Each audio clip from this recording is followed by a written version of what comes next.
Last ক্লাসে দেখেছিলাম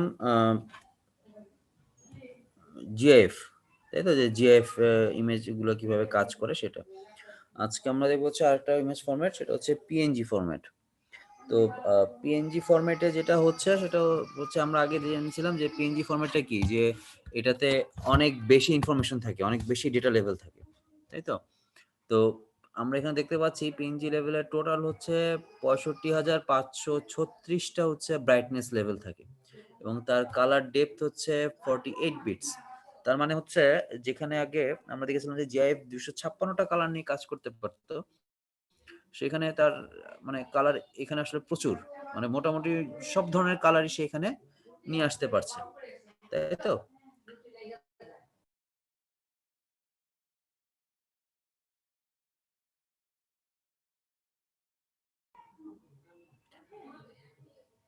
এখন এখানে আমরা যেটা দেখতে পাচ্ছি যে পিএনজিতে আরেকটা যেটা ব্যাপার আছে সেটা হচ্ছে কি, যে সে একটা ট্রান্সপারেন্সি ইনফরমেশনটা রাখতে পারে। ট্রান্সপারেন্সি ইনফরমেশন কি জিনিস? ট্রান্সপারেন্সি বলতে আসলে আমরা এই জিনিসটাকে বোঝাচ্ছি। এখানে খেয়াল করে দেখো, আমার এখানে কিন্তু কোনো ধরনের চারকোনা কোনো বক্স টাইপের কিছু নাই। একটা ছবি আমরা নিচ্ছি কিন্তু কোনো চারকোনা বক্স বা এরকম কিছু নেই। এখানে কিন্তু বক্সটা আছে কিন্তু আমরা সেটা দেখতে পাচ্ছি না, কারণ সে এই অংশটুকু ট্রান্সপারেন্ট আসলে। জেপিজিতে এই জিনিসটা এরকম থাকে না, বা অন্যান্য ফাইল ফরম্যাটে এরকম ট্রান্সপারেন্ট থাকে না, যেটা পিএনজিতে থাকে। তার মানে হচ্ছে যে এই ট্রান্সপারেন্ট ইনফরমেশন রাখতে পারে। যেমন এই ছবিটাও দেখো, এটাও কিন্তু আসলে ট্রান্সপারেন্ট ছবি, মানে এটার পিছনে একটা ব্যাকগ্রাউন্ড আছে। আমরা যদি চিন্তা করি এরকম আমি একটা চারকোনা ব্যাকগ্রাউন্ড পাবো, ঠিক আছে। কিন্তু এখানে এই যে এই ব্যাকগ্রাউন্ডের পিছনে যে ব্যাকগ্রাউন্ড অর্থাৎ সবুজ রঙের যে কালারটা, সেটা কিন্তু এখানে চলে আসে, ঠিক আছে। এটাকে আমরা বলছি ট্রান্সপারেন্সি। তো আমাদের এখানে যে ট্রান্সপারেন্সি ইনফরমেশনটা আছে সেটা হচ্ছে পিএনজি রাখতে পারে, ঠিক আছে। তো এটা একদিক দিয়ে আমাদের জন্য মানে পজিটিভ দিক, যে বিভিন্ন জায়গায় এই জন্য হচ্ছে পিএনজিটা বেশি ইউজ করা যায়। আমি পিছনে ব্যাকগ্রাউন্ডটার উপরে যদি কোনো একটা কিছু মানে ছবি রাখতে চাই, আমি যদি ছবির ব্যাকগ্রাউন্ড রাখতে না চাই, এরকম বিষয় ক্ষেত্রে হচ্ছে পিএনজি খুব ভালো কাজ করে। আচ্ছা, আর একটা হচ্ছে পিএনজির একটা সুবিধা হচ্ছে যে কালারের যে প্রোফাইল ডাটা আর কালার ব্রাইটনেসের যে কারেকশন, হ্যাঁ, এই অংশটা হচ্ছে পিএনজি এমবেড করে রাখার একটা চান্স দেয়। অর্থাৎ তুমি ছবির মধ্যেই এমবেড করে রাখতে পারবে যে তোমার এখানে আসলে কি ধরনের কি থাকবে সেটা, ঠিক আছে। আচ্ছা, তাহলে আহ, এই দুইটা কাজের জন্য হচ্ছে আমরা পিএনজি কে মানে বেশি প্রেফার করি। আরো কিছু ব্যাপার আছে পিএনজির, যেমন পিএনজি হচ্ছে একটা লসলেস এনকোডিং, আমরা সেটা পরে দেখব। তো এনকোডিং যখন হয় তখন হচ্ছে পিএনজি হচ্ছে লাইন বাই লাইন ফিল্টারিং করে আর কি ডেটাগুলোকে, ঠিক আছে। ও যে কাজটা করে সেটা হচ্ছে এরকম, যে সাপোজ এই ছবিটাকে সে হচ্ছে অনেকগুলো পিক্সেলে ভাগ করে ফেললো, ধরলাম সে পাশাপাশি অনেকগুলো পিক্সেল এরকম ভাগ করে ফেললো। অনেকগুলো পিক্সেলে ভাগ করে ফেলার পরে আহ,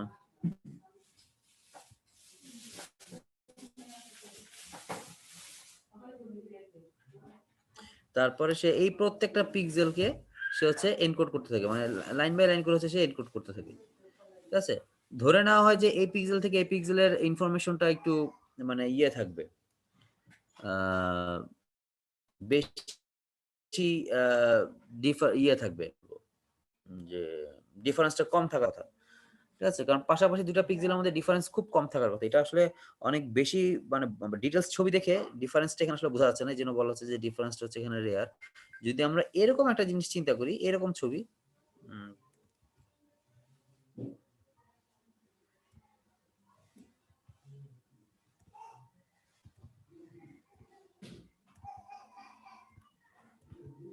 এই ক্ষেত্রে দেখা যাবে যে আমরা যদি যেমন ধরি যে এই এই তিনটা পিক্সেল আসলে একই রকম ছবি আসতেছে, ঠিক আছে। তো সেই ক্ষেত্রে কি তার জন্য আসলে এই জায়গাটাতে কম্প্রেস করাটা ইজিয়ার হয়ে যায়। এইদিকে মানে এই পাশাপাশি দুইটা দেখা যাবে যে অলমোস্ট একই রকম পিক্সেল। তো এইসব ক্ষেত্রে তার ছবিটাকে ইয়ে করাটা মানে ইজিয়ার হয়ে যাবে, হ্যাঁ। আচ্ছা,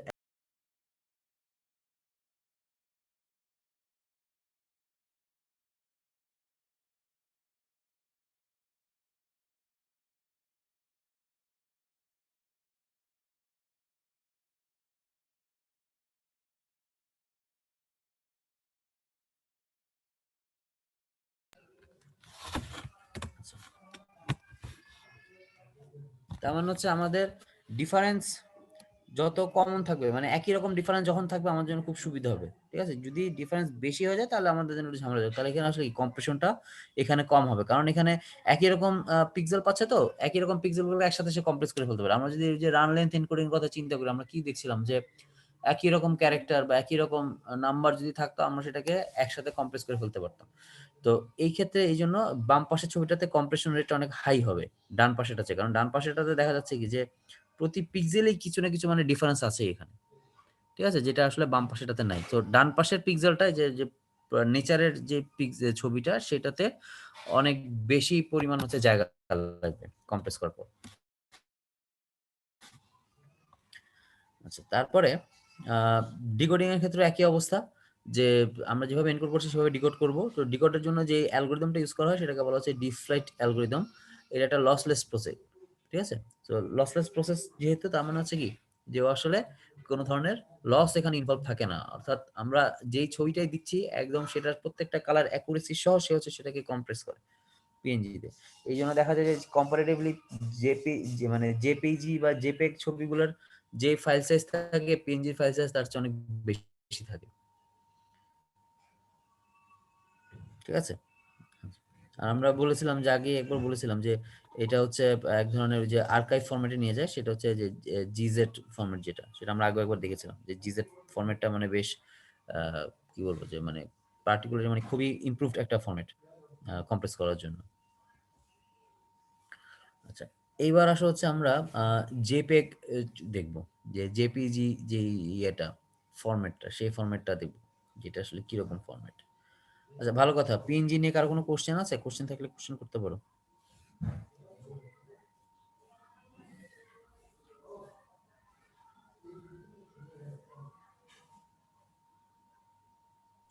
স্যার জিজেড ফরম্যাটটা কি স্যার, একটু ইয়ে করা যাবে? এইটা এইটা হচ্ছে আমরা যে জিপ করি না,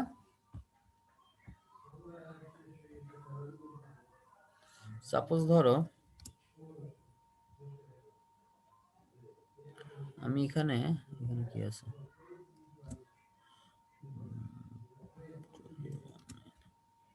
ধরো আমি এটাকে এখন কম্প্রেস করব, ঠিক আছে? দেখো আমার এখানে দুইটা ফরম্যাট আছে কম্প্রেস করা, একটা হচ্ছে জিপ ফরম্যাট আর একটা হচ্ছে ডট জিজেড ফরম্যাট, ঠিক আছে? যদি আমি জিপ ফরম্যাটে কম্প্রেস করি সে আমাকে এটা দিচ্ছে, আর আমরা যদি এখন ডট জিজেড এ কম্প্রেস করি,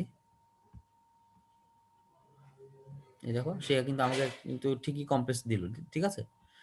কিন্তু দেখবে যে এই যে ডট জিজেড যেটা সেটার কম্প্রেশনটা একটু হায়ার হয়, যেমন এটার আমি যদি চিন্তা করি এটার ইয়ে কত কম্প্রেশন মানে সাইজ কত, এই দেখো এটা সাইজ হচ্ছে 5.4 মেগাবাইট, দেখতে পাচ্ছ এই যে এখানে লেখা 5.4 মেগাবাইট এটার সাইজ, ফাইল সাইজ। আর আমরা যদি জিপে যাই, জিপের সাইজ হচ্ছে 5.5 মেগাবাইট, মানে 0.1 মেগাবাইট হচ্ছে এখানে কম, যদি ওটাতে হচ্ছে 0.1 মেগাবাইট বেশি। তো মানে জিজেডটা হচ্ছে সবচেয়ে বেশি ইয়ে করে, মানে কি বলবো যে কম্প্রেস করে সবচেয়ে বেশি। এরকম আরো অনেকগুলো ফরম্যাট আছে, যেমন আমি সেদিন একটা ফরম্যাট ডাউনলোড করেছিলাম, এই যে এই ফরম্যাটটা,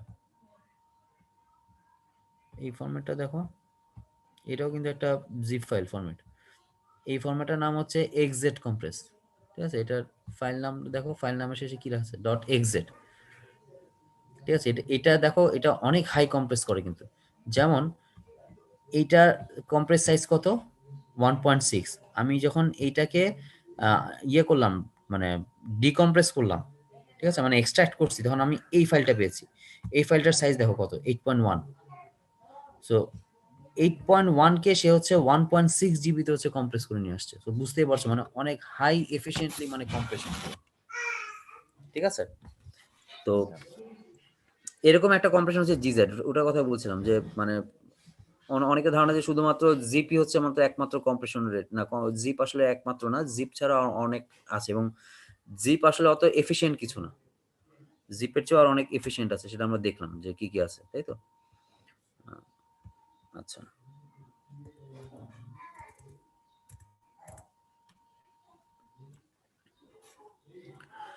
আচ্ছা, আর আর করার কোনো কোশ্চেন?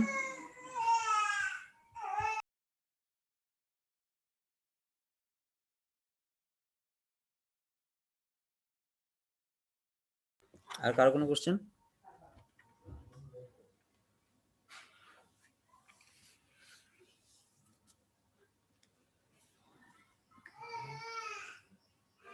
তাহলে আমরা নেক্সট স্টেটটাতে যাই। নেক্সট স্টেটটা কিন্তু অনেক মানে ডিটেলস। আমরা পিএনজি বা জিআইএফ এ শুধুমাত্র পিএনজি বা জিআইএফ কিভাবে কাজ করে, কি কাজ করে সেগুলো আমরা দেখেছি।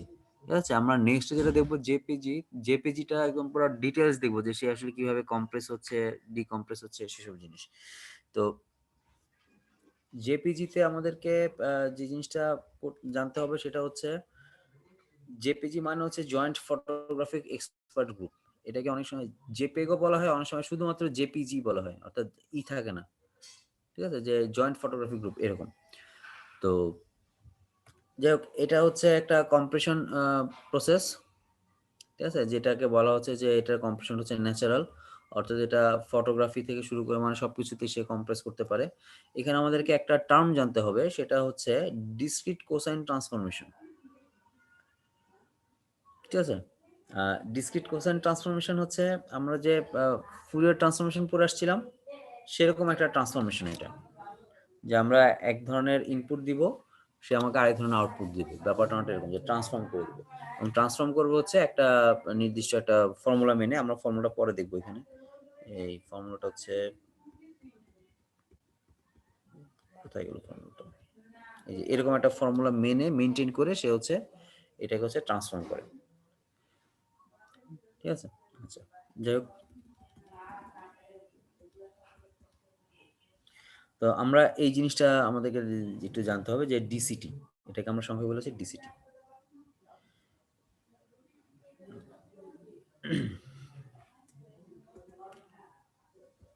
আচ্ছা, আরেকটা ইনফরমেশন আমরা জানি না কি, এটা আমরা পরে অবশ্যই দেখবো, যে আমরা আরেকটা ফাইল ফরম্যাটের নাম জানি, সেটা হচ্ছে এমপেগ। এমপেগ এর নাম জানি আমরা, তাই না? এমপেগ হচ্ছে কি, এটা ভিডিও ফরম্যাট, ফাইল ফরম্যাট। এমপেগ আসলে আসছে এখানে মোশন জেপেগ। তার মানে হচ্ছে কি, জেপেগ এর যে কম্প্রেশন টেকনোলজি সেটা হচ্ছে স্ট্যাটিক ইমেজের উপরে, এবং এইটাকেই হচ্ছে ওই স্ট্যাটিক ইমেজের সিকোয়েন্স বা অ্যানিমেটেড ইমেজের সিকোয়েন্সের উপরে অ্যাপ্লাই করে হচ্ছে এমপেগ কম্প্রেশন করা হয়েছে। অর্থাৎ আমরা যে এমপেগ যে মুভিগুলো দেখি সেখানে যে কম্প্রেশন টেকনিকটা আছে সেটা আসলে এই জেপেগ এর কম্প্রেশন টেকনিকটার উপর বেস করে বানানো। ঠিক আছে, কারণ আমরা কি জানি যে ভিডিও কিন্তু আসলে এক ধরনের ছবি। সে আমাকে অনেকগুলো ছবি দেখাচ্ছে, খুব ঘন ঘন, খুব দ্রুত অনেকগুলো ছবি দেখাচ্ছে দেখে আমার ব্রেন ধরতে পারছে না যেগুলো আসলে স্থির ছবি। তার কাছে মনে হচ্ছে যে এই ছবিটা নড়াচড়া করছে। তো যেহেতু ওখানে ছবির ব্যাপার আছে, সেই জন্য ওখানেও এই মানে একই কম্প্রেশন টেকনিকটা ইউজ করা হয়। অনেকগুলো কম্প্রেশন টেকনিক আছে, তার মধ্যে এমপেগ এ ইউজ করা হচ্ছে জেপেগ এর যে কম্প্রেশন টেকনিক সেটা।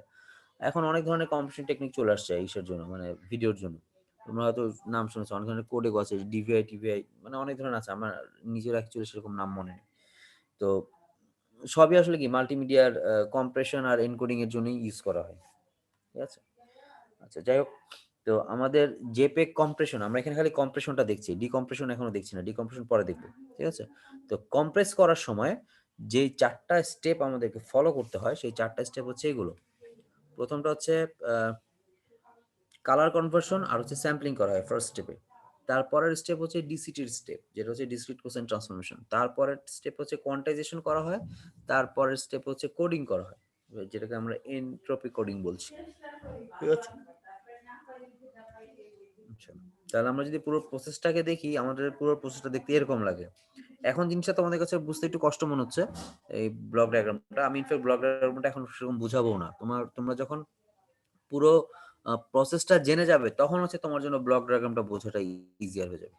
ঠিক আছে, তো এখন আপাতত ধরে রাখো এরকম, যে আমরা একটা ইমেজ পাচ্ছি, ইমেজটাকে আমরা অনেকগুলো ছোট ছোট ভাগে ভাগ করছি, সেখানে এসে আমরা কালার কনভার্ট করব, কালার কনভার্ট করে সেটাকে 8x8 মানে ব্লকে ভাগ করব। তারপর হচ্ছে সেটাকে, সেই ব্লকগুলোকে আমরা ডিসিডি ট্রান্সফর্ম করব। তারপর সেটাকে কোয়ান্টাইজাইজ করব, কোয়ান্টাইজেশন করে তারপর সেটা আমাদের কোডিং করব। কোডিং করলে পরে সেটা একদম 1010 এরকম মানে কোডিং হয়ে যাবে। তারপর সেটাকে আমরা টেবিলে ভাগ করব, টেবিলে ভাগ করে সেটাকে আমরা ইয়ে করে ফেলবো, মানে কম্প্রেস করে ফেলবো। এটা আমরা পরে দেখবো যে কিভাবে আমরা এই কাজগুলো করি। তো আপাতত এটাই মাথায় রাখো যে আমরা এরকম একটা প্রসেস মানে স্টেপ গুলোকে ফলো করবো। ঠিক আছে, তাহলে আমাদের চারটে স্টেপ কি কি, যে আমরা প্রথমে হচ্ছে কালার কনভার্ট আর স্যাম্পলিং করব, তারপর হচ্ছে ডিসক্রিট কোসেন্ট ট্রান্সফরমেশন করব, তারপর কোয়ান্টাইজেশন করব, তারপর স্টেপ 4 লাস্টেরটা হচ্ছে কোডিং করব। তাহলে আমরা এখন প্রথমে শুরু করব হচ্ছে কালার কনভার্সন আর হচ্ছে স্যাম্পলিং দিয়ে। আচ্ছা, কালার কনভার্সনের জন্য আমাদেরকে ওই যে আমরা যে ওয়াইইউভি যে ইয়েটা দেখেছিলাম, খেয়াল আছে? লাস্ট যে কালার মডেলটা দেখেছিলাম, সেই মডেলটা আমরা এখানে ইউজ করব। এবং সেটার জন্য আমরা ওই যে আমরা জানি যে কোনো ইমেজের আমরা যদি আরজিবি ভ্যালু জানি, সেই আরজিবি ভ্যালু থেকে আমরা খুব সহজেই কি করতে পারি, এই ম্যাট্রিক্স দিয়ে মাল্টিপ্লাই করে এই ভ্যালুটা বের করে ফেলতে পারি যে ওয়াই সিবি মানে ওয়াই ইউভির জন্য কি কি ভ্যালু থাকে। আচ্ছা, ওয়াই ইউভি কে আমরা এখানে একটুখানি ডিফারেন্ট ওয়েতে লিখেছি, সেটা হচ্ছে ওয়াই, তারপর হচ্ছে সিবি আর সিআর, ঠিক আছে? সিবি সিআর আর হচ্ছে ওয়াই। তো ওয়াই হচ্ছে কিসের কাজ করে, আগেই বলেছিলাম যে ওয়াই হচ্ছে লুমিনেন্স, যেখানে সিবি আর সিআর এই দুটা, সি দিয়ে হচ্ছে ক্রমিনেন্স বোঝাচ্ছে। লুমিনেন্স কি করে, লুমিনেন্স হচ্ছে ব্রাইটনেস নিয়ে ইনফরমেশন রাখে, প্রমিনেন্স হচ্ছে কালারের ইনফরমেশন গুলো রাখে। আচ্ছা, এখন এখানে একটা ব্যাপার আছে, সেটা হচ্ছে কি, এই যে আমরা 2 নাম্বার পয়েন্টটা দেখো, যে because the human eye is less sensitive in terms of prominence, JPEG allows a higher information loss in this area. মানে হচ্ছে কি, যে মানুষের চোখ আসলে সব কালার ধরতে পারে না, তার জন্য সব কালার ধরার পসিবল না, যেহেতু সে মানে লেস সেন্সিটিভ এই কালারের ক্ষেত্রে, অর্থাৎ প্রমিনেন্সের অংশটুকুতে। হ্যাঁ, এইখানে হচ্ছে জেপেগ লস, মানে বেশি লস করে ডাটা, অর্থাৎ যে ডেটাগুলো হিউম্যান আই ধরতে পারবে না, যে ইনফরমেশনগুলো বা যেই কালারগুলো হিউম্যান আই ধরতে পারবে না, সে হচ্ছে সেগুলোকে টোটালি বাদ দিয়ে দেয়, ডিসকার্ড করে দেয়, একদম লস করে ফেলে। লস করে আসলে সেটাকে কম্প্রেস করে, ঠিক আছে? কম্পারেটিভলি হচ্ছে সে লুমিনেন্সে সেরকম একটা হাত দেয় না, কারণ মানুষের চোখ মানে ব্রাইটনেসের উপর খুবই, কি বলবো, যে সেন্সিটিভ বা সংবেদনশীল। হ্যাঁ, সে খুব সহজে হচ্ছে ব্রাইটনেসটাকে ধরতে পারে। তো যাই হোক, আমাদের তাহলে এখন এখানে 3টা কম্পোনেন্ট আছে, একটা হচ্ছে ওয়াই, একটা হচ্ছে সিবি আর একটা হচ্ছে সিআর। আচ্ছা, ওয়াই হচ্ছে কি, ব্রাইটনেস, আমরা আগে বলছিলাম যেটা হচ্ছে ব্রাইটনেসের ইকুইভ্যালেন্ট। সিবি যেটা, সিবি হচ্ছে কি, যে ক্রমিনেন্স, কিন্তু সেটা হচ্ছে ব্লু কম্পোনেন্ট, অর্থাৎ ব্লু রঙের যে কালার সেটা হচ্ছে সিবি, আর রেড রঙের যে কালার সেটা হচ্ছে সিআর। জিনিসটা হচ্ছে অনেকটা এরকম। সাপোজ আমরা একটা মানে ইয়ে দেখছি, ছবি দেখছি, এটা ঠিক আছে, এটা হচ্ছে অরিজিনাল ইমেজটা। এই অরিজিনাল ইমেজটাকে আমি যখন ভাগে মানে 3টা ভাগে ভাগ করে ফেলবো, ওয়াই কম্পোনেন্টে থাকে হচ্ছে এটা, অর্থাৎ সে হচ্ছে শুধুমাত্র ব্রাইটনেস নিয়ে কাজ করে, সে কোনো কালার নিয়ে কাজ করে না। তো খেয়াল করে দেখো, আমার এখানে কিন্তু আসলে কোনো কালার ইনফরমেশন নাই, বলতে পারো এটা কি পুরো গ্রে স্কেলে নিয়ে গেছে, অর্থাৎ যেটা বেশি উজ্জ্বল সেটা সাদার দিকে গেছে, যেটা কম উজ্জ্বল সেটা আস্তে আস্তে কালোর দিকে গেছে, যেটা একদমই উজ্জ্বল না, যেমন ধরো এই অংশটা, এই বা এই অংশটা, এই যে ছোট অংশগুলো এখানে হচ্ছে কি কালো রঙের কাছাকাছি চলে গেছে, তাই তো? তো এইভাবে করে সে হচ্ছে ব্রাইটনেসটাকে ডিফাইন করছে। আর একটা হচ্ছে, আর দুইটা হচ্ছে কি, সিবি আর হচ্ছে সিআর। সিবি কম্পোনেন্ট হচ্ছে ব্লুইশ কম্পোনেন্ট এখানে কতটুকু আছে যেটা, আর সিআর কম্পোনেন্ট হচ্ছে এখানে কতটুকু রেড কতটুকু আছে সেটা। এই কম্পোনেন্ট গুলোকে আবার সে হচ্ছে কি করে, কোরিলেট করে সামহাও হচ্ছে কম্প্রেশন, কম্প্রেশন বলছে মানে ইমেজটাকে রিপ্রেজেন্ট করে। তো যাই হোক, আমরা যেটা এর আগে বলেছিলাম, যে এইখানে যে ছবিটা আছে, এই ছবিটাতে হচ্ছে বেশি ইয়ে থাকে, মানে ডেটা থাকে, হ্যাঁ, ব্রাইটনেস থাকে। আর সিবি আর সিআর যে দুটো আছে, এই দুটাতে আসলে ইনফরমেশন থাকে হচ্ছে কালার ইনফরমেশন, এবং এই সিবি আর সিআর এ হিউম্যান আই কিন্তু সবচেয়ে কম মানে ধরতে পারে এটা, ঠিক আছে? আচ্ছা, আমি একটু 2 সেকেন্ড একটু ব্রেক নিচ্ছি।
আচ্ছা, যেখানে ছিলাম যে আমরা যেটা বলছিলাম যে আমাদের হিউম্যান আই হচ্ছে এই যে সিবি আর হচ্ছে সিআর, এই দুইটা কম্পোনেন্টে হচ্ছে মানে খুব একটা বেশি ইয়েগুলো ধরতে পারে না, মানে সব রং এখানে সে ধরতে পারে না। তো আমরা যে কাজটা করব সেটা হচ্ছে আমরা জেপেগ কম্প্রেশনের সময় ওয়াই কম্পোনেন্টে যেই ডেটা আছে সেই ডেটাটাকে অ্যাজ ইট ইজ রেখে দিব, আমরা সেটাকে আসলে খুব একটা ঘাটাবো না। হ্যাঁ, কারণ হিউম্যান আই হচ্ছে এই জিনিসটা খুব ভালো ধরতে পারে।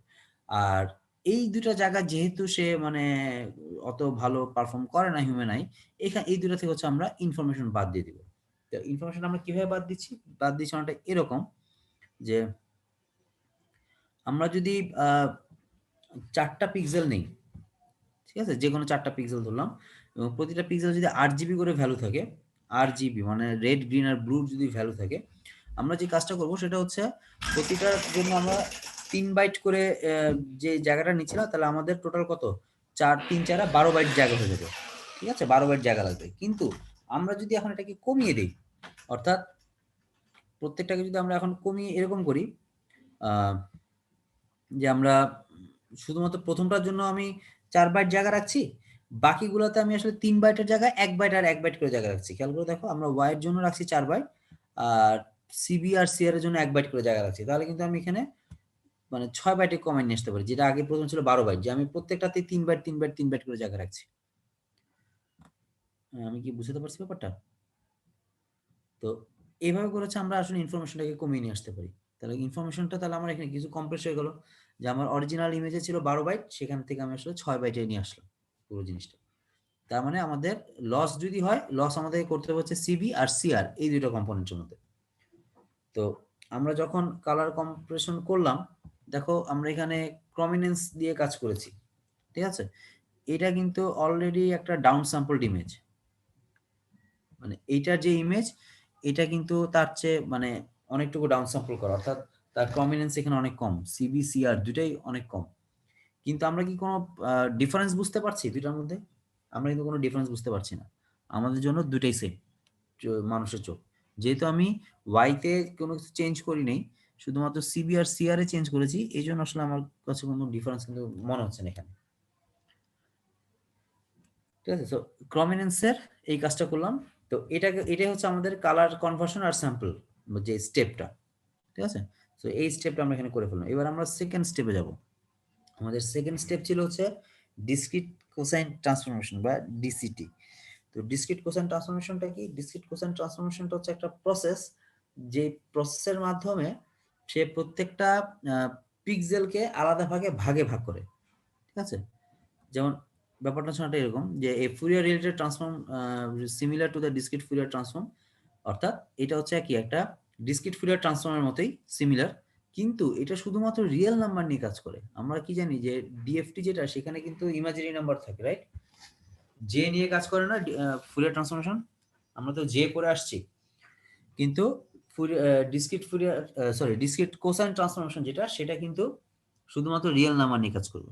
ঠিক আছে, এটা এই যে সিগন্যাল আর ইমেজ প্রসেসিং এ ইউজ করা হয়। এটা হচ্ছে মানে স্পেশাল ডোমেন থেকে সে হচ্ছে ফ্রিকোয়েন্সি ডোমেন হচ্ছে ভ্যালুগুলোকে কনভার্ট করে। আমরা এর আগে দেখেছিলাম কি টাইম ডোমেন থেকে ফ্রিকোয়েন্সিতে কনভার্সন, ফ্রিকোয়েন্সি ডোমেনে কনভার্ট করা। এটা হচ্ছে স্পেশাল ডোমেন থেকে ফ্রিকোয়েন্সি ডোমেন। স্পেশাল বুঝো? স্পেশাল কি জিনিস?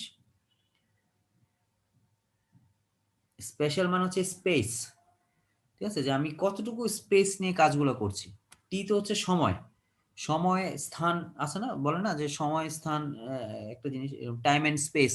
সো আমরা টাইম নিয়ে না, আমরা এখন স্পেস নিয়ে কাজ করছি। স্পেস থেকে হচ্ছে স্পেশাল শব্দটা আসছে। যেমন এখানে একটা এক্সাম্পল দেওয়া আছে যে ইমেজের এরিয়া উইথ লো ফ্রিকোয়েন্সি, অর্থাৎ যে ইমেজের এরিয়াতে হচ্ছে ফ্রিকোয়েন্সি অনেক লো, অর্থাৎ বেশি কালার চেঞ্জ হয় না, খুব সামান্য কালার চেঞ্জ হয় বা কোনো কালারই চেঞ্জ হয় না। লো ফ্রিকোয়েন্সি মানে হচ্ছে যেটাতে কালার চেঞ্জ আসলে খুব কম হয়। হাই ফ্রিকোয়েন্সি মানে কি খুব দ্রুত কালার চেঞ্জ হচ্ছে। ঠিক আছে, তো যেটা মানে লো ফ্রিকোয়েন্সি, সেই এরিয়াটা হচ্ছে কি মোর এফিশিয়েন্টলি সে হচ্ছে কম্প্রেসর। আমরা সেটা জানি, আগে থেকে জানি যে আমাদের যদি আহ, আহ, কি বলবো যে কালার চেঞ্জ যদি খুব কম হয়, তাহলে সেটা কম্প্রেশনটা খুব মানে ভালো হয়। আমরা ইয়েতে দেখেছিলাম না যে পিএনজিতে যে দেখলাম যে পিএনজির এখানে কি ছিল, যে এই দেখো এখান থেকে এখানে কালার মানে চেঞ্জ কিন্তু নাই, এখান থেকে এখানে কালার চেঞ্জ নেই, এখান থেকে এখানে কালার চেঞ্জ নেই। যেহেতু একই রকম কালার আছে সেহেতু তাদের কালার কম্প্রেশনটা খুব ভালো মানে এফিশিয়েন্টলি হবে।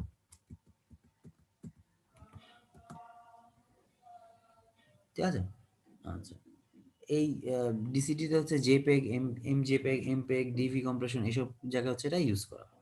তো যাক আমরা ডিসিটি কম্প্রেশনটা দেখি। যে ডিসিটি কম্প্রেশনের মধ্যে যে কাজটা করতে হবে সেটা হচ্ছে আমরা পুরো ছবিটাকে ছোট ছোট এই যে ইন্ডিভিজুয়াল ইমেজ সেগমেন্টে ভাগ করে ফেলতে হবে আমাদেরকে।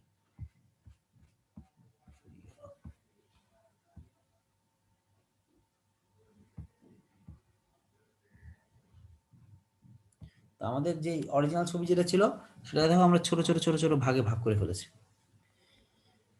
আচ্ছা, তারপর যে কোনো একটা ভাগকে আমরা নিলাম, সাপোজ ধরো এই অংশটাকে নিলাম, এই যে এটাকে আমি বড় করে দেখালাম যে এটা হচ্ছে এই অংশটা। ঠিক আছে?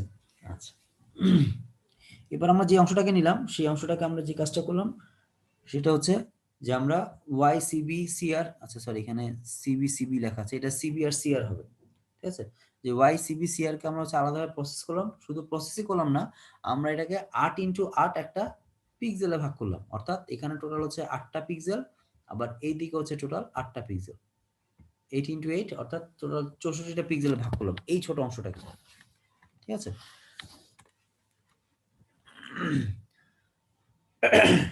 তারপর এই যে 8x8 পিক্সেলে ভাগ করেছিলাম সেখান থেকে আমরা এবার মানে ডিসিটি চালাবো। সেখানে ডিসিটি আমরা কিভাবে চালাবো, যেমন প্রথম ব্লকটার নাম্বার হবে হচ্ছে 00, অর্থাৎ এইটা হবে হচ্ছে 00, তারপর হচ্ছে 01, তারপর হচ্ছে 02, 03, এরকম করে একদম লাস্টেটা কত হবে, এটা কত হবে 70, 71, 72, এরকম করে এই লাস্টেটা কত 77 হবে না, অর্থাৎ 00 থেকে শুরু হয়ে সে 77 পর্যন্ত গেছে।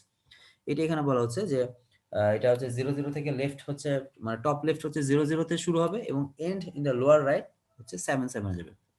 তাহলে এগুলা দিয়ে আমরা আসলে এই যে 8x8 পিক্সেলে যে ভাগ করেছি প্রত্যেকটা পিক্সেলের কি বলবো এখানে যে মানে পজিশনটাকে আমরা এখানে আইডেন্টিফাই করতে পারছি যে পিক্সেলের পজিশনটা কতটুকু কি হবে না হবে সেটা।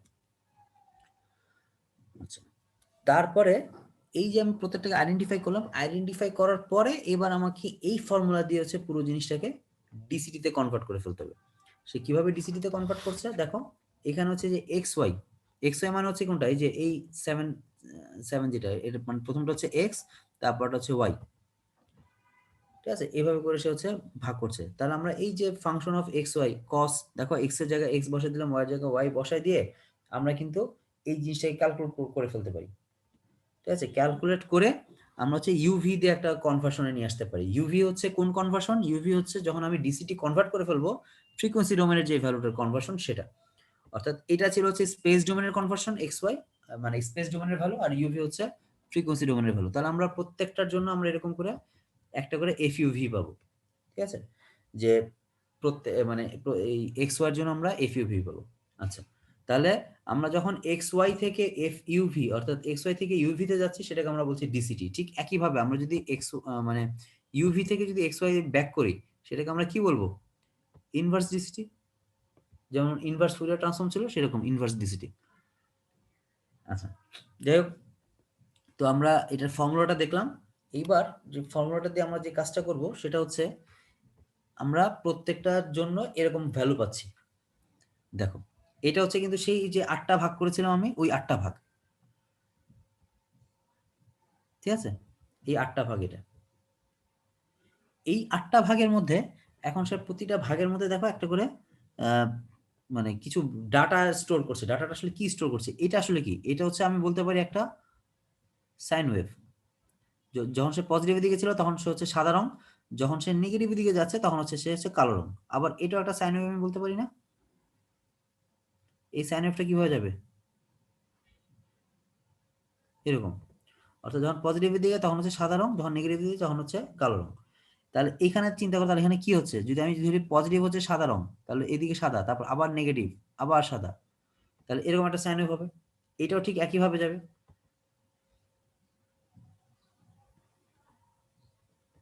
তো যত এদিকে যাচ্ছে এদিকে তাহলে কি হচ্ছে, এটা এটা এটা এটা অনেক ঘন ঘন একটা সাইন ওয়েভ হবে। এটা আঁকা যাচ্ছে না, যাক মানে এটা হচ্ছে অনেক ঘন ঘন একটা সাইন ওয়েভ, এটাও একটা অনেক ঘন ঘন সাইন ওয়েভ। এবার দেখো এই দুইটাকে ইম্পোজ করলে হচ্ছে এটা পাওয়া যায়, অর্থাৎ এটার উপর এটাকে তুমি চাপিয়ে দাও তাহলে হচ্ছে এই ছবিটা পাওয়া যাওয়ার কথা, এটার উপর এটাকে চাপিয়ে দাও এই ছবিটা পাওয়া যাওয়ার কথা, এইটার উপর এইটাকে চাপিয়ে দাও এই ছবিটা পাওয়া যাওয়ার কথা। সো এইভাবে করে সে প্রত্যেকটা ঘরের জন্য হচ্ছে ক্যালকুলেট করতে করতে লাস্টের দিক দিয়ে গেল হচ্ছে এখানে। তাহলে এখানে একটু আমরা যদি ফ্রিকোয়েন্সি নিয়ে এখন চিন্তা করি, তাহলে চিন্তা করো এখানে ফ্রিকোয়েন্সি কতটুকু আর এইখানে ফ্রিকোয়েন্সি কত, অনেক বেশি না? এখানকার চেয়ে এই যে 2 নাম্বার ঘরের চেয়ে এই যে 8 নাম্বার ঘরের ফ্রিকোয়েন্সি অনেক হাই। আবার একইভাবে বলতে পারি আমি 2 নাম্বার ঘরের চেয়ে 8 নাম্বার ঘরের ফ্রিকোয়েন্সি অনেক হাই। এবং আমি যদি আরো স্পেসিফিক্যালি বলি এই ঘরটাতে ফ্রিকোয়েন্সি হচ্ছে সবচেয়ে হাই, তাহলে সবচেয়ে কম ফ্রিকোয়েন্সি কোথায় বলো দেখি, কেউ বলতে পারবে? 1 নম্বর ঘরে স্যার। রাইট, 1 নাম্বার ঘরে আসলে কোনো ফ্রিকোয়েন্সিই নেই।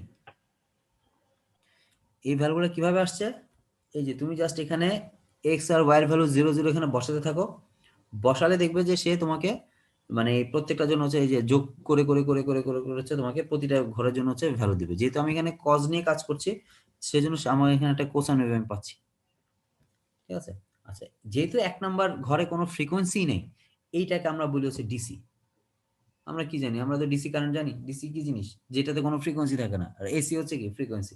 তাহলে এখানে একটা ঘর হচ্ছে ডিসি, বাকি 63টা ঘর হচ্ছে এসি ঘর, ঠিক আছে? যে যেখানে মধ্যে অল্টারনেটিভ কারেন্টের মতো ফ্রিকোয়েন্সি আছে বলতে পারি সোজা কথা।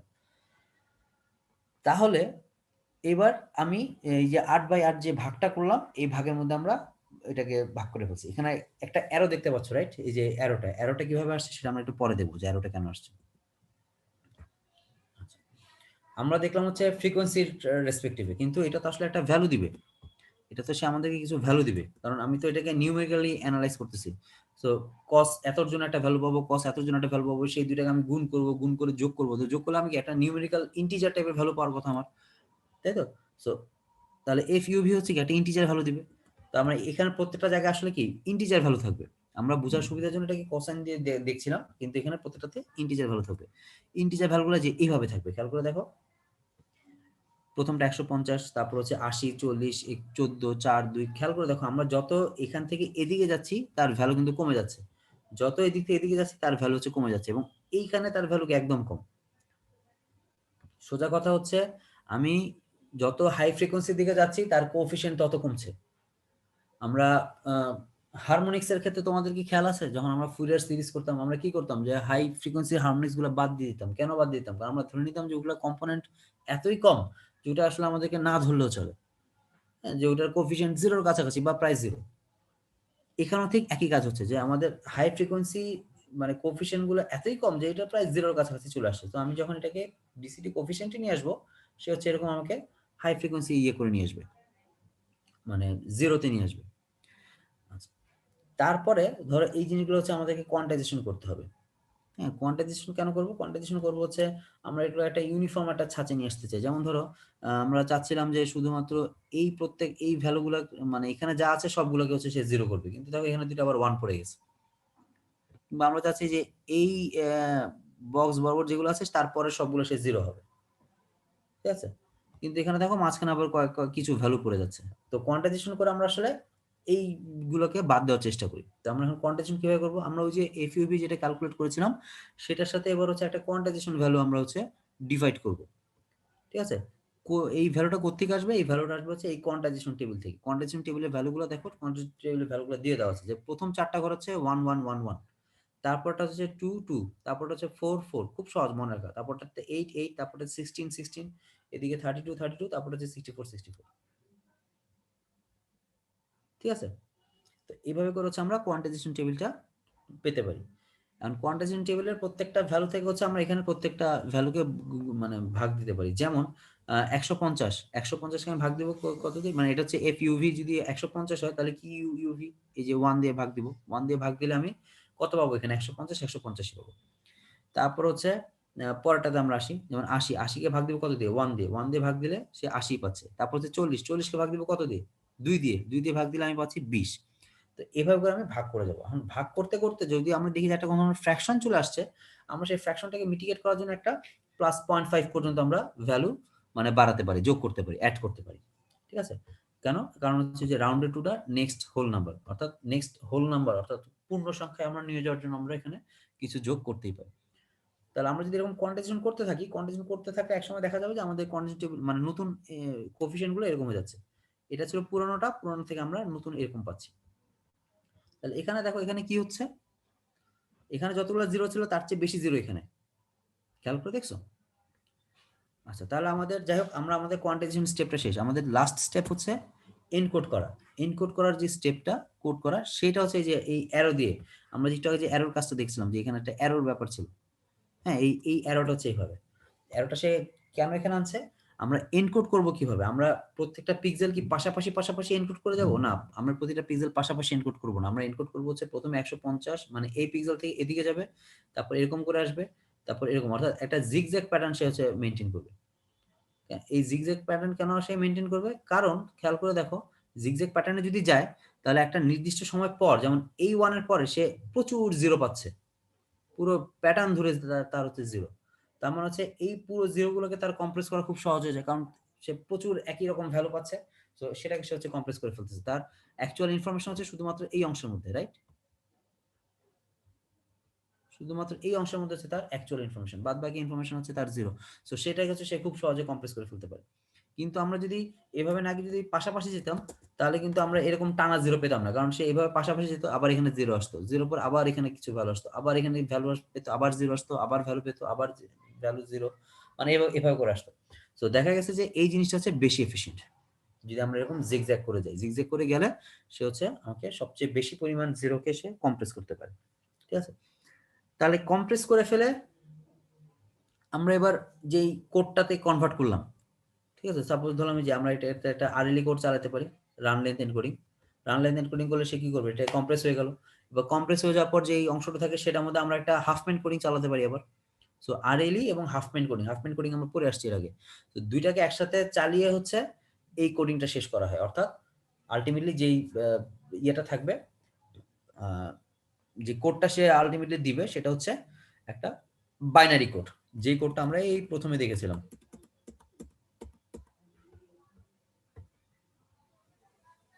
এখানে। ঠিক আছে, আচ্ছা। তো এই বাইনারি কোডটাকে সে হচ্ছে মানে কম্প্রেস করে ফেলার পর এটা পাওয়া গেল। এবার যখন সে বাইনারি কোডটা পেয়ে গেল, এবার হচ্ছে এখানে তাকে কিছু আবার ভাগ করতে হয়, যে সে আসলে কতগুলো ভাগের মধ্যে সে ভাগ করতে যাচ্ছে। ঠিক আছে, যে আমাদের যে ডিসি ভ্যালুটা থাকে, ডিসি ভ্যালুটা থেকে আমরা আসলে বলতে পারি যে আমরা আসলে কত বিটের ভ্যালু এখানে লাগতে পারে। যেমন আমাদের এখানে ডিসি ভ্যালু কত ছিল, 150 মানে হচ্ছে সে থাকবে আসলে এই রেঞ্জে।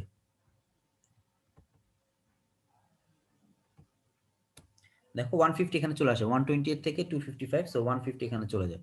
সো 150 জন্য সে হচ্ছে এখানে আসলে কত বিট তার লাগতে পারে সেটা সে হচ্ছে হিসাব করে ফেলতে পারে। তার মানে হচ্ছে এখানে প্রত্যেকটা ঘরকে সে যখন মানে কম্প্রেস করে ফেললো, কম্প্রেস করার পর তার ইনফরমেশনের জন্য হচ্ছে টোটাল মানে প্রতিটা ঘরের জন্য তার হচ্ছে 8 বিট করে ডেটা লাগবে, অর্থাৎ সে 8 বিটের মধ্যে হচ্ছে পুরো জিনিসটাকে কম্প্রেস করে ফেলতে পারে।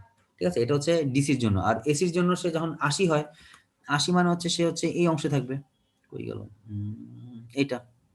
তো তার হচ্ছে এসির জন্য হচ্ছে টোটাল 7 বিট করে সে হচ্ছে কম্প্রেস করতে পারে। যাই হোক, মানে আমরা এখানে আসলে বুঝতে পারছি যে তার কত করে কয়টা করে বিট তার এখানে প্রয়োজন। ঠিক আছে, আচ্ছা। তারপরে এই যে কম্প্রেস যে ডেটাটা সেটাকে যখন সে হচ্ছে ডিকম্প্রেস করবে, ডিকম্প্রেস করে ফেলার পরে তাকে ওই একই কাজগুলো আবার নতুন করে করতে হবে। অর্থাৎ সে লাস্ট করেছিল কি এনট্রপি এনকোডিং, এবার হচ্ছে তাকে এনকোডিং মানে ডিকোডিং করতে হবে। ডিকোডিং করে তাকে হচ্ছে ইমেজ ডেটাগুলোকে হচ্ছে আবার জিগজ্যাগ অ্যারেঞ্জমেন্টে এবার সাজিয়ে নিতে হবে রিভার্স ওয়েতে, মানে সে তখন যেভাবে সাজিয়েছিল তার উল্টাভাবে সাজাবে। তারপর হচ্ছে রিভার্স কোয়ান্টাইজেশন করবে, মানে ইনভার্স কোয়ান্টাইজেশন যেটা সেটা। তারপর হচ্ছে ইনভার্স ডিসিটি সে করবে, অর্থাৎ প্রতিটা স্টেপকে সে হচ্ছে আবার পিছন দিকে সে করতে করতে তারপরে এগোতে থাকবে। ঠিক আছে, তারপরে সে আলটিমেটলি সে ওয়াইসিবিসিআর এর ভ্যালুগুলো পেয়ে সেখানে হচ্ছে কালারগুলো বসিয়ে দিবে, কালার ইনফরমেশন বসিয়ে দিলেই সে আসলে টোটাল যে ইমেজটা ছিল সেটা পেয়ে যাবে। এখন এখানে আমরা যে কোয়ান্টাইজেশন এবং ডাউন স্যাম্পলিং করেছিলাম, এই কারণে কিন্তু কিছু ইনফরমেশন জেপেগ থেকে লস যাবে। এটা আমাদেরকে ধরে নিতে হবে যে আমাদের কিছু ইনফরমেশন এখানে লস যাবে, যেহেতু এটা সে কি একটা লসি প্রসেস, আমরা আগেই বলেছিলাম। তো আচ্ছা, তো এটা হচ্ছে জেপেগ এর ফাইল স্ট্রাকচার। ঠিক আছে, যে আমরা যে জিআইএফ এর ফাইল স্ট্রাকচার দেখেছিলাম, এটা হচ্ছে জেপেগ এর ফাইল স্ট্রাকচার। এটা অনেক মানে আরেকটু ডিটেলস, মানে আরেকটু কমপ্লেক্স। ঠিক আছে? যে সে এখানে অনেক কিছু ইনফরমেশন রাখে, যেমন সে এখানে ওই যে পিক্সেল ডেনসিটি এগুলো তো আগেরটার মতোই আছে। তারপর হচ্ছে 64 টেবিল, অর্থাৎ 64 টেবিল মানে কি, ওই যে 18:8 যেটা, সেই টেবিলটাকে সে এখানে মানে বানাচ্ছে। বানিয়ে তারপর হচ্ছে সেটাকে হচ্ছে যে স্যাম্পল গুলোকে সে আলাদা করছে, কোয়ান্টাইজেশন করছে। কোয়ান্টাইজেশন করার পর সে হচ্ছে যে হাফম্যান কোডিং ইউজ করছে এখানে। হাফম্যান কোডিং ইউজ করে তারপর হচ্ছে সে এখানে ইমেজ ডাটাটাকে সে হচ্ছে পেয়ে যাচ্ছে। ঠিক আছে? আর এটা হচ্ছে কি একটা ট্রেলার। তো যাই হোক, এইটা প্রত্যেকটা ইসের মানে পার্টের এখানে ডেসক্রিপশন গুলো এখানে বলে দেওয়া আছে যে কোনটা কি কাজ করছে। তো এটা তোমরা পড়ে নিবে। কারো কোনো কোশ্চেন জেপেগ কম্প্রেশন নিয়ে? স্যার এখানে এই জিনিসটা কি স্যার আমরা যে র পিকচার থেকে জেপেগে কনভার্ট করার টাইমে যা হয় তা দেখলাম, নাকি স্যার আমরা কোনো হ্যাঁ, এটাই দেখলে তুমি, জি স্যার। যে র স্যার ইমেজ থেকে জেপেগে মানে কনভার্ট করার সময় যেটা পাওয়া যায় সেটা।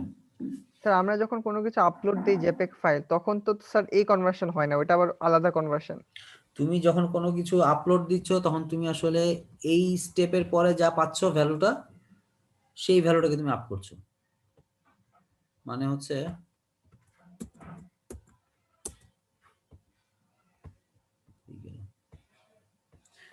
তুমি এই যে কনভার্সন মানে কমপ্লেক্স করার পরে যে ভ্যালুটা পাচ্ছ, যে 1010 করে যে ভ্যালু বাইনারি ভ্যালুটা পাচ্ছ, তুমি আসলে সেই জিনিসটাকে আপলোড করছো। ডিকম্প্রেস করে বা মানে ডিকোডিং যেটা করছে সেটা হচ্ছে তোমার একটা কি সফটওয়্যার, যে হচ্ছে এটা ডিকোড করে। সাপোজ ধরো আমার এখানে এটা একটা ছবি, ঠিক আছে, .png ফাইল। এটা যদি জেপেগ হতো তাহলে আমরা যেটা বলতে পারতাম সেটা হচ্ছে এটা হচ্ছে সেই বাইনারি ফাইলটা। হ্যাঁ, আমরা যে ফাইলটা দেখতে পাচ্ছিলাম সেটা। এটাকে যখন এটা কিন্তু এখন এনকোড বা কম্প্রেস অবস্থা আছে, আমি যদি একে ডিকোড করতে চাই, এটা আমাকে ডাবল ক্লিক করে এটা হচ্ছে একটা সফটওয়্যার দিয়ে ওপেন করতে হবে। যে সফটওয়্যার দিয়ে ওপেন করলাম, এখন সে হচ্ছে আমাকে ডিকোড করে এই ছবিটা দেখাচ্ছে। সে কিন্তু ডিকম্প্রেস এবং ডিকোড করে হচ্ছে আমাকে এই ছবিটা দেখাচ্ছে। আমি কি বুঝতে পারলাম ব্যাপারটা? জি স্যার। আচ্ছা, আর কারো কোনো কোশ্চেন? স্যার এখানে তো আমরা স্যার 8x8 পিক্সেল করেছি, আমি যদি এখানে স্যার একটু বাড়ায় দিই 16x16 পিক্সেল করতাম তাহলে কি প্রবলেম হতো কোনো স্যার? 16x6 পিক্সেল বলে কি প্রবলেম হতো? হয়তো কম্পিটিশনটা আরো মানে কমপ্লেক্স হয়ে যেত এই জায়গাটা।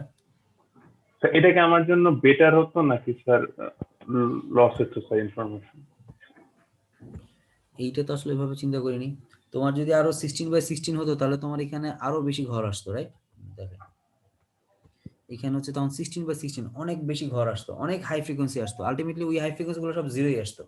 তো খুব বেশি যে লাভ হতো সেটা না, কিন্তু তোমার কমপ্লেক্সিটি হয়ে যেত, মানে ক্যালকুলেশনের কমপ্লেক্সিটিটা অনেক বেশি বেড়ে যেত।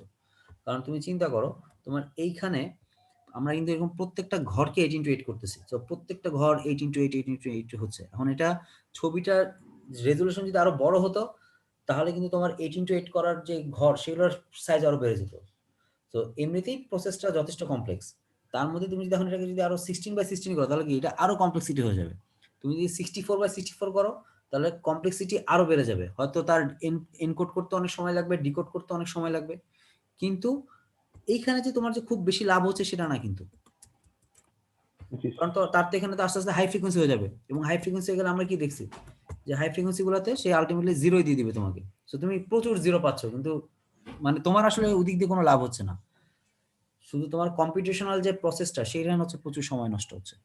তাহলে স্যার আমি তো স্যার 18x8 না করে 2x2 করতে পারতাম স্যার, আরো স্যার সিম্পলিসিটি হয়ে যেত।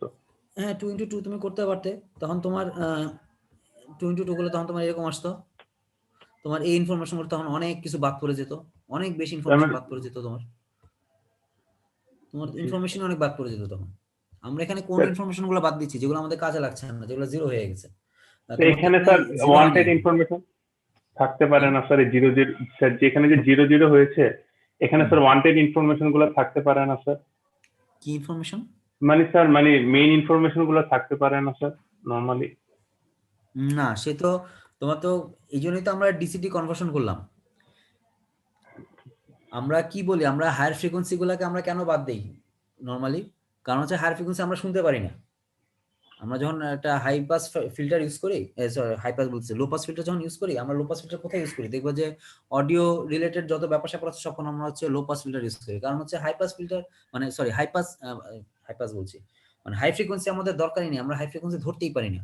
তো খামাখা আমি সেটাকে কেন মানে সিস্টেমে নিয়ে আসবো? সেই জন্য হচ্ছে আমরা একটা লো পাস ফিল্টার ইউজ করে শুধুমাত্র যে অংশগুলোকে আমরা শুনতে পাই অডিয়েবল আমাদের জন্য সেগুলোকে আমরা নিই। ঠিক একই কাজ আমরা এখানে করতেছি, যেই রংগুলোকে আমরা ধরতে পারি না সেগুলোকে আমরা এখানে আনবো না। যে রংগুলো আমরা ধরতে পারি না সেগুলো আসলে হাই ফ্রিকোয়েন্সির কালার, যেখানে কালার ভ্যারিয়েশন প্রচুর হচ্ছে। হ্যাঁ, যে প্রচুর ফ্রিকোয়েন্সি হাই ফ্রিকোয়েন্সি আসতেছে সেই কালারগুলোকে আমরা ধরতে পারি না আমাদের চোখ। তো খামাখা সেই কালারগুলো রেখে তো লাভ নেই। এই জন্য হচ্ছে আমরা সেই কালারগুলোকে জিরো করে বাদ দিয়ে দিচ্ছি। জি স্যার, বুঝতে পারছি। স্যার আরেকটা কোশ্চেন ছিল স্যার, যে আমরা তো এখানে সিআর আর সিবিটাকে স্যার কম্প্রেস করেছি, আমি স্যার ওয়াইটাকে কম্প্রেস করিনি। যদি স্যার ওয়াইটাকে কম্প্রেস করতাম তাহলে কি প্রবলেমটা হতো স্যার? তাহলে যে প্রবলেমটা হতো সেখানে হচ্ছে এখানে ইমেজের যে অ্যাকুরেসিটা আছে অ্যাকুরেসিটা থাকতো না, হয়তো এটা আরেকটু ঘোলা হয়ে যেত বা তুমি মানে দেখতে প্রবলেম ইয়ে করতো। এগুলোর ম্যাটল্যাব কোড মনে হয় পাওয়া যায়, তোমরা একটু কোড ইয়ে করে দেখতে পারো।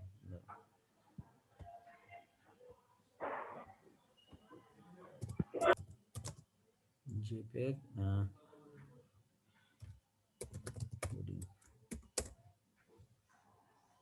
পাওয়া যায় কিনা দেখি। আচ্ছা, এটা আমরা নেক্সট ক্লাসে দেখি না, এখন তো 1টা বেজে গেছে, আমার আরেকটা ক্লাস শুরু হয়ে গেছে। আমাকে একটু নেক্সট ক্লাসে একটু মনে করে দিবা, আমি তাহলে তোমাদেরকে তখন যে জেপিইজি কম্প্রেশনটা মানে একদম হাতে কলমে দেখা দিব ইনশাআল্লাহ। ঠিক আছে? জি স্যার। তাহলে আমার তাহলে নেক্সট ক্লাসে এটা আমি দেখিয়ে দিব। এই তো তোমরা বা নেটে সার্চ দিয়ে পেয়ে যাবে, তুমি যদি জেপিইজি কোডিং এ যদি চাও মানে পাইথনের এক্সাম্পল পাবা বা ম্যাটল্যাবের এই এক্সাম্পল পেয়ে যাবে। ঠিক আছে, জাস্ট এখান থেকে নামিয়ে ইয়ে করে দিলেই হয়ে যাবে আর কি, দেখলেই পারা যাওয়ার কথা।